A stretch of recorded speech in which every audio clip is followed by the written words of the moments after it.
Ég heitlaðist að þessari hugmyndafræði á forvarnaráðstefnu VÍS fyrir cirka 4 árum.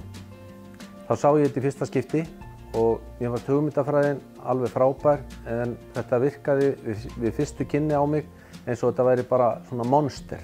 Ég tók ákvörðun og það er ekki nema svona 3 vikur síðan við byrjuðum á þessu og ég verð að segja eins og að árangurinn hann hefur verið bara frábær.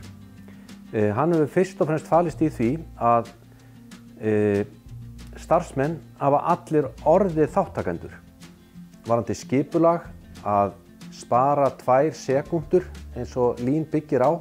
Það byggir á því að spara 2 sekúndur í hvert skipti og tíðnin sem að endurtekur sig, hún býr til ótrúlega margar mannmínútur yfir árið. Við höfum séð hvernig við höfum til dæmis, við eigum svona spanhitara sem við eigum 2 stykki af. Nú eru þeir ekki geymdir inn í geymslu, heldur sikkur megin á verkstæðinu, þannig að sporin eftir þeim er orðin svo fá bara vegna skipulags.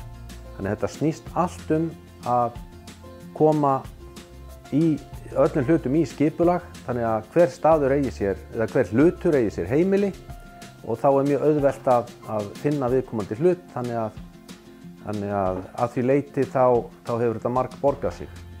Við erum mjög kátir með þetta verkefni og það verður ekki bakkað út úr þessu. Það getur vel verið að menn vilji fækka fundum sem eru daglega, en það gerir ekki til þó að fundurinn taki ekki nema 1 eða 2 mínútur. Þannig samt sem áður þessi virði og það er verkefnalisti sem að endurnýja sig á hverjum einasta degi. Það er ábyrgðarmaður fyrir hverju verkefni og það er dagsetning og lokadagsetning, hvernig á því að vera lokið. Það er ekkert sem bannar það, við getum ekki flutt dagsetninguna til vegna aðstæðna viku.